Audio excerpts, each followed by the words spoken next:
Graph वाले questions काफी important होते हैं और काफी डिफिकल्ट लगते हैं कुछ स्टूडेंट्स को। इनफैक्ट मुझे भी लगते थे जब मैं 11th में खुद पढ़ता था। बट इस वीडियो में बहुत अच्छी तरह से मैंने अलग अलग तरह के क्वेश्चंस को एक्सप्लेन करा है जो कि ग्राफ के साथ रिलेटेड है। अगर आपके मन में भी ग्राफ वाले क्वेश्चंस के लिए कुछ डाउट है या कुछ किसी भी तरह का डर है, लेट्स से इस वीडियो को देखने के बाद वो डर एंड डाउट्स रिजॉल्व हो जाने वाले हैं। Let's start this video. So this is the first question. The displacement time graph of the two moving bodies make angles 30 degrees and 45 degrees with the x-axis. So पहले displacement time graph बनाते हैं। जो पहला object है, let's say यहाँ पर है time, generally x-axis पर टाइम ही रहेगा और y-axis पर डिस्प्लेसमेंट रहती है। And this is for the second particle, इसके लिए भी वैसे ही, यहाँ है टाइम एंड यहाँ पर है डिस्प्लेसमेंट। पहले केस में x-axis के साथ वो ग्राफ बना रहा है 30 डिग्रीज का angle, so this angle is 30 degrees. And जो दूसरा कोई पार्टिकल होगा उसके लिए जो ये एंगल है वो कितना है, 45 डिग्रीज। ओके, अब आपसे पूछा गया you have to find the ratios of their respective velocities. इसकी वेलोसिटी कितनी है, इसकी वेलोसिटी कितनी है, और दोनों की आपको रेशियो फाइंड करनी है। Now this is very important, you must know that जो डिस्प्लेसमेंट टाइम ग्राफ होता है उनकी स्लोप्स हमें वेलोसिटीज का आइडिया दे देती हैं। फॉर एग्जाम्पल जो ये वाला डिस्प्लेसमेंट टाइम ग्राफ है, अगर मैं इसकी स्लोप फाइंड कर लेता हूँ तो मुझे इस पार्टिकल की वेलोसिटी पता लग जाएगी। सिमिलरली इसकी स्लोप जो ये सेकंड पार्टिकल है उसकी वेलोसिटी के बारे में हमें आइडिया दे दी। सो पहले इसकी स्लोप फाइंड करते हैं। लेट्स सी, स्लोप का एक फॉर्मूला होता है हमारे पास tan theta. I am using tan theta which is equals to tan 30 for the first case, tan 30 degrees. tan 30 degrees की वैल्यू कितनी होती है, 1/√3, राइट। सिमिलरली जो ये वाला ग्राफ है इसकी स्लोप कितनी होगी, tan 45 डिग्रीज, जो कि कितना होता है 1 के इक्वल। सो इसकी जो वेलोसिटी है वो कितनी है, 1/√3 यूनिट्स। एंड जो ये वाला पार्टिकल है सेकंड पार्टिकल, उसकी जो वेलोसिटी निकल के आई है वो कितनी है, 1 यूनिट्स। अब हमें इन दोनों की रेशियो फाइंड करनी है, तो I will write 1/√3 ratio 1। This is the ratio of their velocities. अच्छा, बाय द वे इसको थोड़ा सिंप्लीफाइड फॉर्म में हम लिख सकते हैं इस तरह से, दोनों नंबर्स को √3 से आप मल्टीप्लाई कर दो। जो फर्स्ट नंबर है इसको भी आपने √3 से मल्टीप्लाई कर दिया, और जो सेकंड नंबर है इसको भी आपने √3 से मल्टीप्लाई कर दिया। सो दैट आपके पास देखो क्या आएगा, √3 कैंसिल आउट हो जाएगा, आपके पास मिलेगा 1, और जो सेकंड नंबर है उसको ऐसे लिखा रहने दो, √3। सो this is the ratios of there velocities, 1:√3। इस क्वेश्चन में आपको एक पार्टिकल का डिस्प्लेसमेंट टाइम ग्राफ दे रखा है, quite similar to the previous one, but difference क्या है कि पहले क्वेश्चन में बिल्कुल स्ट्रेट लाइन ग्राफ था, मतलब वेलोसिटी फिक्स थी, कांस्टेंट वेलोसिटी थी, लेकिन यहाँ पर ऐसा नहीं है, उसकी वेलोसिटी चेंज हो रही होगी। इस वजह से इसका जो ग्राफ है वो कुछ इस तरह का है, वेवी सा ग्राफ है, कर्व्ड ग्राफ है।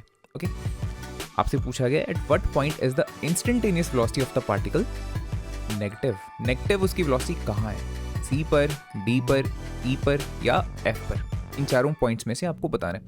अगेन सेम ही कॉन्सेप्ट यूज होगा जो हमने पिछले क्वेश्चन में यूज किया। जो डिस्प्लेसमेंट टाइम ग्राफ होता है उसकी स्लोप हमें बताती है उसकी वेलोसिटी के बारे में। तो सिंपल सी बात है, अगर स्लोप पॉजिटिव होगी इसकी तो वहां पे वेलोसिटी भी क्या होगी, पॉजिटिव होगी। लेट्स से किसी पर्टिकुलर पॉइंट पे अगर स्लोप उसकी नेगेटिव है, उस पॉइंट के ऊपर पार्टिकल की जो वेलोसिटी है वो भी कैसी होगी, नेगेटिव होगी। सेम ही मतलब दोनों का रिलेशन रहने वाला है। तो पहले तो आपको देख के आइडिया लगना चाहिए कि पॉजिटिव स्लोप नज़र कैसी आती है ग्राफ में, नेगेटिव स्लोप नज़र कैसी आती है। सिंपल सी बात है, अगर जो किसी ग्राफ में स्लोप इस तरह की हो, या लेट्स से कोई लाइन इस तरह से जा रही है ऊपर की तरफ, तो हम बोलते हैं जो उसकी स्लोप है वो कैसी है, पॉजिटिव स्लोप। पॉजिटिव स्लोप इस तरह की होती है। जो नेगेटिव स्लोप्स होती हैं वो कैसी होती हैं, अगर लाइन नीचे की तरफ आ रही है इस तरह से, वो चाहे यहाँ से आ रही हो, वो चाहे ओरिजिन से आ रही हो, that does not matter, but the main thing is this कि लाइन इस तरह से नीचे की तरफ पॉइंट कर रही है, तो उसकी जो स्लोप होती है वो कैसी होती है, नेगेटिव। तो हमें ऐसी स्लोप देखनी है किस पर्टिकुलर पॉइंट के ऊपर है। देखो पहले जो सी पॉइंट है यहाँ पर एक छोटा सा टेंजेंट ड्रॉ करते हैं, ये तो ऊपर की तरफ पॉइंट कर रहा है। सिमिलरली जो ये डी वाला पॉइंट है यहाँ पर अगर मैं देखता हूँ ये भी ऊपर की तरफ जा रहा है, लेकिन अगर जो ई वाला पार्ट है आप देख रहे हो ना, ग्राफ नीचे की तरफ आ रहा है, अब यहाँ पर जो टेंजेंट होगा वो कैसा होगा, वो इस तरह से नीचे की तरफ जाएगा। इसका मतलब है ई पॉइंट के ऊपर जो स्लोप है वो कैसी है, नेगेटिव है।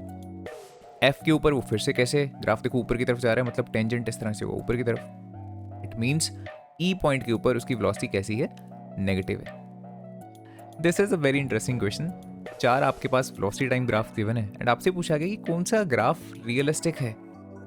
सिर्फ एक ही ग्राफ रियलिस्टिक होगा इनमें से, बाकी जो 3 ग्राफ्स हैं वो ऐसे हैं जो बिल्कुल सेंस ही नहीं बनाते हैं, दे आर कंप्लीटली सेंसलेस।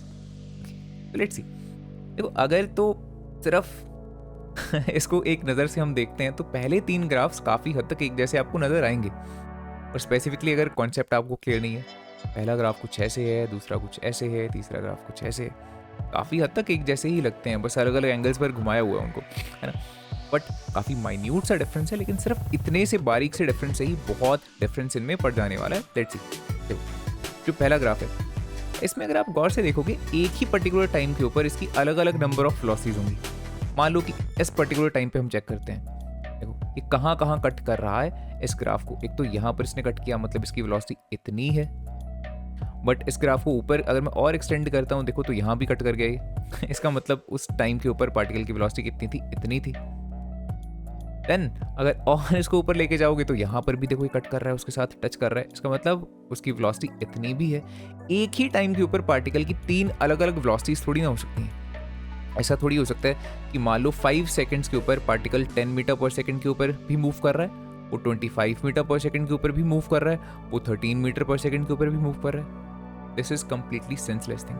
तो पहला ग्राफ तो बिल्कुल पॉसिबल है ही नहीं, ठीक है। This is not going to be our answer. Second में भी कुछ ऐसा ही है, एक टाइम के ऊपर देखो यहाँ टच कर रहा है, एक्सटेंड करते जाओ, यहाँ भी टच करेगा, फिर यहाँ टच करेगा, सेम चीज़ यहाँ पर भी एक टाइम के ऊपर 3 वेलोसिटीज हैं, ये भी नहीं हो सकता। यहाँ ऐसा नहीं हो रहा, देखो किसी भी पर्टिकुलर टाइम पे आप देखोगे एक ही बार लाइन क्रॉस करेगी, जहाँ मर्जी बेसिकली आपने क्या करना है, एक सिंगल लाइन इस तरह से ड्रॉ करनी है parallel to this Y axis, और एक ही बार वो उसको इंटरसेक्ट करनी चाहिए, ठीक है। इट मीन्स थर्ड ऑप्शन है, दिस इज डेफिनेटली पॉसिबल। यहाँ पर भी ऐसा हो रहा है, एक टाइम के ऊपर 2 बार इंटरसेक्शन हो रही है, मतलब एक ही टाइम के ऊपर 2 वेलोसिटीज हैं पार्टिकल की, which is not possible. So only जो थर्ड ऑप्शन है that is a realistic situation, ये पॉसिबल हो सकता है ग्राफ, ओके। इस क्वेश्चन में देखते हैं आपको गिवन क्या है। आपको डिस्प्लेसमेंट दे रखी है पार्टिकल की, यहाँ लिख लेते हैं displacement is 2 + 10t - 5t², and आपसे पूछा है कि वेलोसिटी टाइम ग्राफ कौन सा है उस पार्टिकल का। काफ़ी इंटरेस्टिंग क्वेश्चन है। पहले तो देखो हमें वेलोसिटी के बारे में आइडिया होना चाहिए, तभी मैं पता कर पाऊंगा वेलोसिटी टाइम ग्राफ कौन सा है। अगर आपको डिस्प्लेसमेंट की इक्वेशन गिवन है तो आप वेलोसिटी भी फाइंड कर सकते हो। वेलोसिटी जो होती है that is nothing but the d/dt of the displacement. Displacement का मतलब वो टाइम डेरिवेटिव है, एंड आई होप आपको डेरिवेटिव लेना आता है। अगर डिफरेंशिएशन के बारे में आइडिया नहीं है then do let me know in the comment section, मैं उसके ऊपर अलग से एक छोटी सी वीडियो, एक ब्रीफ वीडियो डेफिनेटली बना दूंगा। But for now I am considering कि आपको इसका डेरिवेटिव लेना आता है। लेट्स सी कितना इसका डेरिवेटिव आ जाएगा। 2 का जो डेरिवेटिव होगा with respect to time is 0, plus 10t का हो जाएगा 10, एंड यहाँ हो जाएगा -10t, पावर आ जाएगी आगे, और t की पावर 1 कम हो जाने वाली है ना। तो this is the velocity 10 - 10t। देखो इसी को देख के मैं इतना श्योरली कह सकता हूँ कि ये भी ग्राफ नहीं होने वाला और ये भी ग्राफ नहीं होने वाला। ऐसा कैसे? बिकॉज देखो वेलोसिटी और टाइम का यहाँ पे हमें नजर आ रहा है एक लीनियर रिलेशन है। जो v की पावर है यहाँ पर वो कितनी है 1, जो यहाँ पे टाइम है उसकी पावर भी कितनी है 1। और जब भी ऐसा होता है तो ऑलवेज दोनों क्वांटिटीज का जो ग्राफ होता है वो एक स्ट्रेट लाइन ग्राफ होता है, वो चाहे स्लोप पॉजिटिव रहे नेगेटिव रहे वो बात की बात है, बट कर्व्ड ग्राफ नहीं हो सकता, ऐसा ग्राफ नहीं हो सकता, ऐसा ग्राफ नहीं हो सकता, राइट, ऐसा ग्राफ नहीं हो सकता। इसका मतलब क्या है? ना तो ये ऑप्शन करेक्ट है और ना ही ये ऑप्शन करेक्ट है, दोनों को डिस्कार्ड कर दो पहले। अब देखते हैं पहले दोनों ऑप्शंस में से कौन सा ऑप्शन सही हो सकता है। वेलोसिटी की हमारे पास इक्वेशन आ चुकी है। हम जनरली देखते हैं, चेक करते हैं कि अगर टाइम 0 है तो t इज 0 के ऊपर वेलोसिटी कितनी रहेगी। देखो 10 माइनस 10 इंटू 0 जो कि कितना हो जाएगा 10 माइनस 0 मतलब 10। मतलब जब टाइम 0 है तब वेलोसिटी कितनी थी 10। अब आप यहाँ पर चेक कर लो, जब टाइम 0 है तो यहाँ वेलोसिटी कितनी है 10, लेकिन इस ग्राफ के लिए जब टाइम 0 है तो वेलोसिटी कितनी है 20। ये वाला ऑप्शन भी डिस्कार्ड हो गया। तो ऑप्शन नंबर ए जो फर्स्ट ऑप्शन है that is the right answer. This is the next question. इसमें आपको वेलोसिटी टाइम ग्राफ दे रखा है। आपसे पूछा है कि बॉडी की डिस्प्लेसमेंट और डिस्टेंस फाइंड करो जो बॉडी ने 6 सेकंड्स में ट्रेवल करी है। 6 सेकंड्स में उसकी ओवरऑल डिस्प्लेसमेंट कितनी है और 6 सेकंड्स में उसका ओवरऑल डिस्टेंस कितना है, ये आपको फाइंड करना है। देखो अब जो वेलोसिटी टाइम ग्राफ है उसके अंडर का एरिया हमें यहाँ पे फाइंड करना पड़ेगा सो दैट हम डिस्प्लेसमेंट या डिस्टेंस निकाल सकें।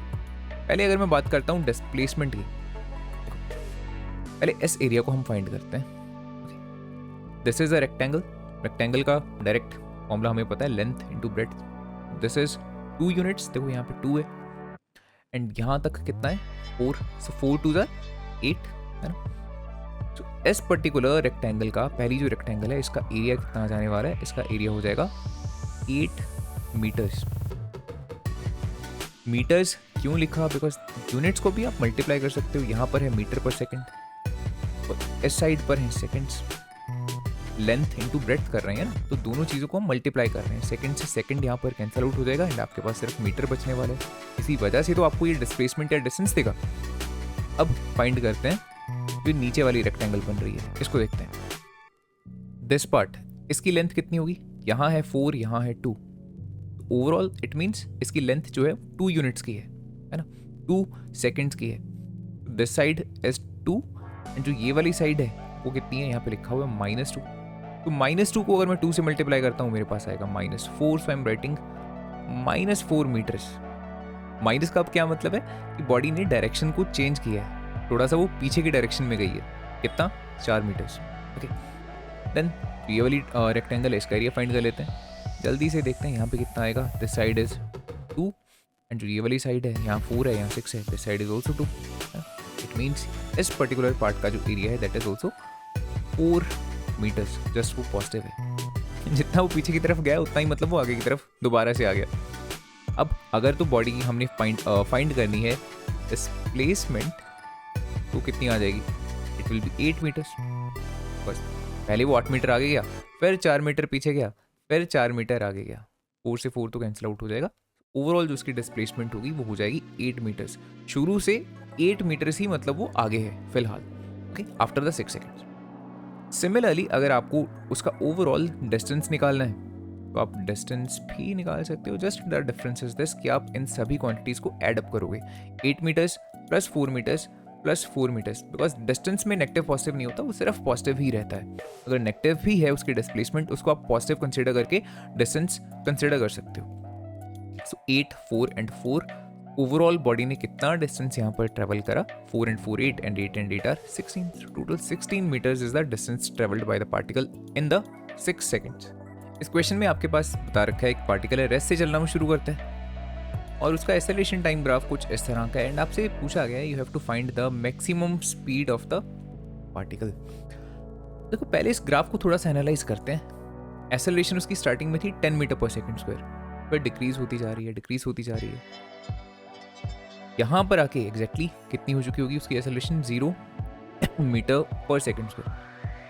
लेकिन क्या उसकी एक्सेलरेशन कहीं पे माइनस भी हुई है, नेगेटिव भी हुई है? The answer is no. कम जरूर होती जा रही है, 10 9 8 7 6 5 4 3 2 1 0 कुछ इस तरह से, मतलब उसकी एक्सेलरेशन रही है बट नेगेटिव नहीं हुई है। अगर एक्सेलरेशन का साइन चेंज नहीं हुआ है ड्यूरिंग द मोशन, इसका मतलब हम ऐसा श्योरिटी से कह सकते हैं वो एक ही डायरेक्शन में जा रहा होगा, उसने अपनी डायरेक्शन तो डेफिनेटली स्विच नहीं करी होगी। और ऐसे केसेस काफ़ी आसान रहते हैं जिसमें पार्टिकल ने अपनी डायरेक्शन चेंज ना करी हो, बिकॉज अगर वो एक ही पर्टिकुलर डायरेक्शन में जा रहा है तो हम ये चीज़ गारंटी से कह सकते हैं कि जो वेलोसिटी होगी उसकी, उसका मैग्नीट्यूड स्पीड के ही इक्वल रहेगा। ये इसलिए बोल सकते हैं बिकॉज उसने डायरेक्शन स्विच नहीं करी। अगर वो ऐसे जाके फिर डायरेक्शन चेंज करके वापस आता, फिर हम ऐसा नहीं कह सकते थे कि किसी भी टाइम पे उसकी जो वेलोसिटी है वो स्पीड के इक्वल रहेगी, दोनों का मैग्नीट्यूड सेम रहेगा। नहीं, जैसे ही उसने डायरेक्शन अपनी स्विच करी ये दोनों क्वांटिटीज इक्वल नहीं रह जाएंगी। Are you getting the point? तो यहाँ पे एक ही डायरेक्शन है तो ये केस काफ़ी सिंपल एंड स्ट्रेट फॉरवर्ड होने वाला है। मैक्सिमम स्पीड हमें पता करनी है, we just need to calculate the area under this graph and will get the answer. देखो area under the acceleration time graph हमको क्या देता है, चेंज इन वेलोसिटी। तो सी कितना एरिया आता है, this is a triangle, triangle का एरिया कितना होता है, half into base into height, है ना। तो will write half into base is 11 into height जो है दैट इज 10। तो ये कितना हो जाने वाला है, 2 5 are 10, सो 55 मीटर पर second. But this is delta we, change in velocity जो है वो 55 मीटर पर सेकेंड है, बट बिकॉज इनिशियली वो था ही रेस्ट पे, इसका क्लियर सा मतलब है कि फाइनली उसकी स्पीड इतनी ही रही होगी 55 मीटर पर सेकेंड, तभी तो टोटल चेंज इतना आएगा। सो फाइनल जो वेलोसिटी है, जो उसका मैग्नीट्यूड है, या कह सकते हो सिंपली इन सिंपल टर्म्स जो उसकी स्पीड है वो कितनी है, 55 मीटर पर second. Ball is thrown vertically upwards, कुछ इस तरह से आपने किसी ऑब्जेक्ट को ऊपर की तरफ फेंका है and the velocity time graph will look like, 4 options आपके पास देखो गिवन है, कौन सा करेक्ट ऑप्शन, इसको पहले सोचने की कोशिश ज़रूर करना खुद से, ठीक है, टाइम देना बहुत, क्योंकि अच्छे लेवल का और इंटरेस्टिंग ये क्वेश्चन है। बॉल को आपने ऊपर फेंका है, वेलोसिटी टाइम ग्राफ किस तरह का रहेगा? अगर आपने ट्राई कर लिया हो देन लेट्स सी इसका आंसर क्या होना चाहिए। काफ़ी सारे बच्चे जो गलती करते हैं वो इस पर्टिकुलर या फिर इस पर्टिकुलर ग्राफ को टिक करते हैं कि हाँ पहले बॉल ऊपर जा रही है फिर वो नीचे भी आएगी, तो ये कुछ ऐसा लग रहा है कि ऊपर जाके कुछ नीचे आ रहा है, या ये कुछ इस तरह का लग रहा है, इनमें तो सिर्फ ग्राफ नीचे की तरफ आ रहा है। देखो this is velocity time graph, ये हमने कोई डिस्टेंस या डिस्प्लेसमेंट थोड़ी दिखा रखा है कि हाँ बॉडी इस तरह से ऊपर की तरफ जा रही है। ध्यान से देखते हैं कि कौन सा ऑप्शन यहाँ पे सही होना चाहिए, राइट। फर्स्टली बात करते हैं, अपनी इक्वेशन ऑफ मोशन पढ़ी है ना, उसमें से एक इक्वेशन ऑफ मोशन होती है v is equals to u plus a t, right. Ball is thrown vertically upwards, तो इस पर्टिकुलर इक्वेशन को हम यूज करके उसकी वेलोसिटी किसी भी टाइम पे निकाल सकते हैं। This equation is linear equation है ना, यहाँ पे कहीं पे भी टाइम का स्क्वायर या किसी भी क्वांटिटी का स्क्वायर तो आ ही नहीं रहा, सारी टर्म्स लीनियर टर्म्स हैं, सभी की पावर 1 है, सभी की डिग्री 1 है, isn't it? ऐसे केस में जो ग्राफ बनेगा वेलोसिटी टाइम ग्राफ, इतनी बात तो श्योर है कि वो सीधी लाइंस वाला ग्राफ होगा, ऐसे कर्व्ड लाइन तो हो ही नहीं सकती हैं। तो ऑप्शंस 2 बचते हैं, ईदर 1 और 4।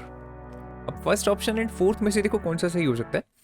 पहले इस चीज़ को एनालाइज करते हैं, जब एक ऑब्जेक्ट को आप ऊपर की तरफ फेंकते हो इस तरह से, तो उसकी वेलोसिटी धीरे धीरे धीरे क्या होती है, डिक्रीज होती जाती है, वेलोसिटी का मैग्नीट्यूड कम होता जाता है ना, पार्टिकल स्लो डाउन होता जाता है, और जैसे जैसे जैसे वो स्लो डाउन होगा बिल्कुल टॉप मोस्ट पॉइंट पर पहुंचने के बाद जो उसकी वेलोसिटी है वो कैसी हो चुकी होगी, 0 मीटर पर सेकेंड, वो रुक जाएगा बिल्कुल टॉप पे जाके, और रुकने के बाद due to the action of the gravity वो नीचे की तरफ आना शुरू कर देगा, ऐसे ही है।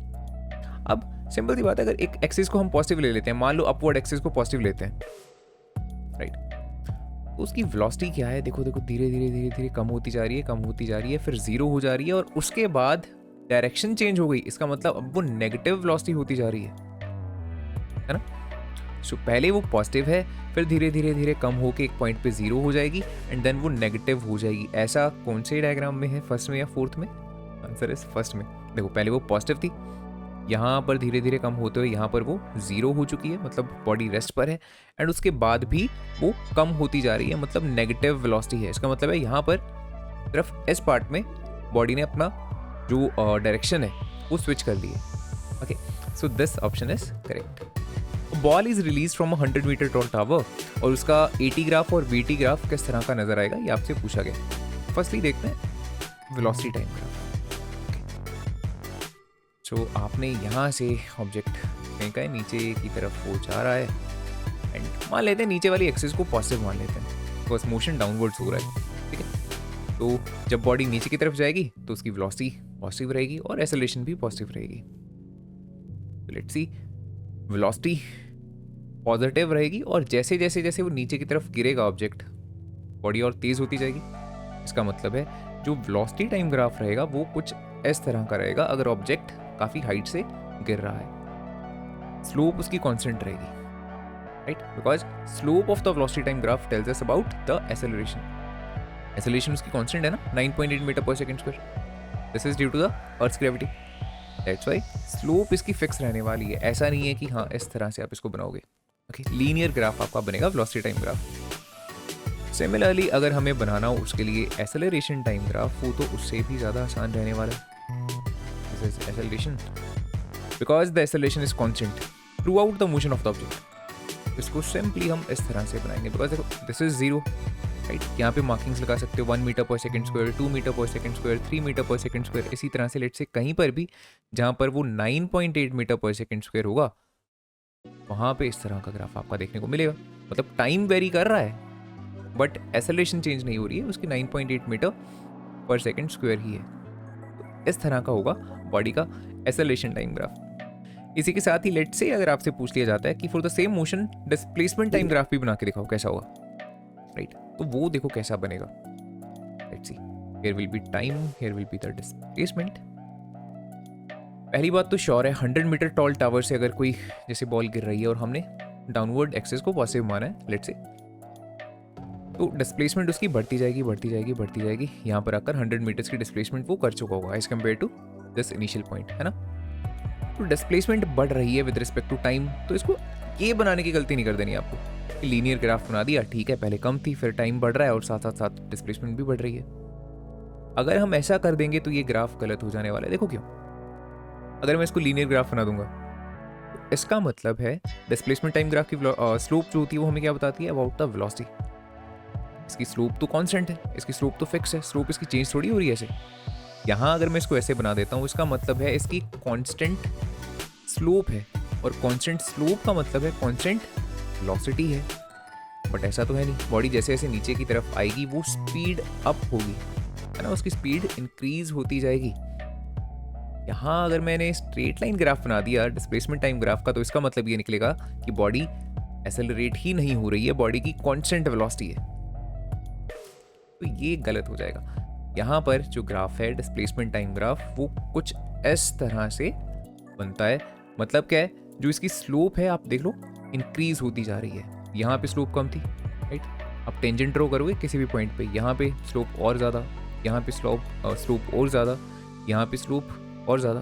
जो ये लाइंस हैं, छोटे छोटे टेंजेंट्स मैंने ड्रॉ करे, आप देख रहे हो, पहले इस तरह से थे, कुछ कुछ हॉरिजॉन्टल थे, बाद में धीरे धीरे इस तरह से ये वर्टिकल होते जा रहे हैं।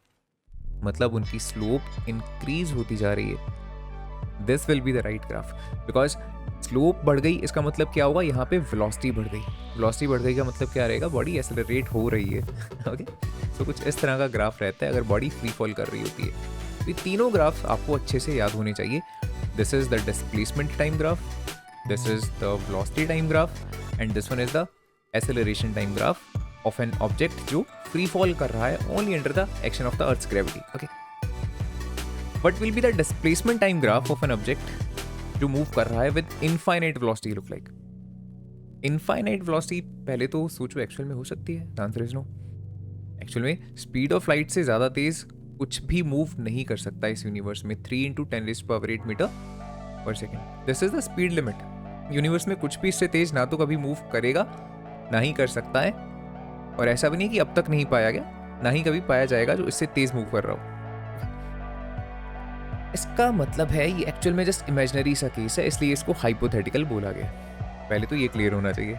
देखो किस तरह का इसका ग्राफ बनना चाहिए। डिस्प्लेसमेंट टाइम ग्राफ बोला ना, so this is time, here we will plot displacement. Okay, अब स्लोप जो होती है इस ग्राफ की, डिस्प्लेसमेंट टाइम ग्राफ की, वो हमें बताती है वेलोसिटी। इनफाइनाइट वेलोसिटी कब होगी, जब स्लोप इनफाइनाइट होगी। अब स्लोप इनफाइनाइट कब होती है, जब लाइन इस तरह से बिल्कुल वर्टिकल होती है, बिल्कुल सीधी। ठीक है, इस तरह की जो लाइन रहेगी इसकी स्लोप कैसी है, इट्स स्लोप इज इनफाइनाइट। और इसका मतलब क्या रहेगा, इसकी वेलोसिटी भी कितनी है, इनफाइनाइट। अच्छा, ऐसा क्यों, इसको जरा विजुलाइज करके देखते हैं।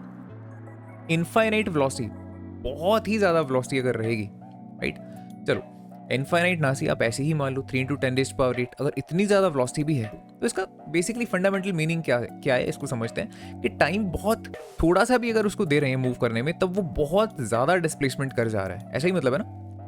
अगर इनफाइनाइट वेलोसिटी में बोल रहा हूँ तो इसका मतलब तो ये रहेगा टाइम बिल्कुल भी मूव नहीं हुआ, बिल्कुल आप बोल सकते हो 0.0000001 सेकेंड्स भी लगे हैं, इतने टाइम में भी बहुत ही ज़्यादा डिस्टेंस पार्टिकल मूव कर गया। This will be the meaning of infinite velocity. और यहाँ पर ऐसा ही तो है, देखो टाइम बिल्कुल भी हमने क्या करा, बढ़ाया नहीं है। लाइन ऐसे नहीं है कि टाइम में भी आगे जा रही है, बिल्कुल सीधी लाइन है, टाइम लगभग उतना का उतना ही है, लेकिन डिस्प्लेसमेंट हमने बहुत ज़्यादा इंक्रीज कर दी। That is the meaning of infinite velocity. और इस तरह का इसका ग्राफ नजर आएगा प्रैक्टिकली, बट इस तरह का ग्राफ कभी भी पॉसिबल नहीं हो सकता। This is the last question of this video and this question is for you. ये आपको खुद से सॉल्व करना है। लेट्स सी, इस क्वेश्चन में पूछा क्या गया, वेलोसिटी टाइम ग्राफ आपको गिवन है, 2 सेकंड से लेके 4 सेकंड के बीच में ऑब्जेक्ट ने कितनी डिस्प्लेसमेंट करी है, ये आपको फाइंड करनी है। Solve this question and do let me know the answers in the comment section.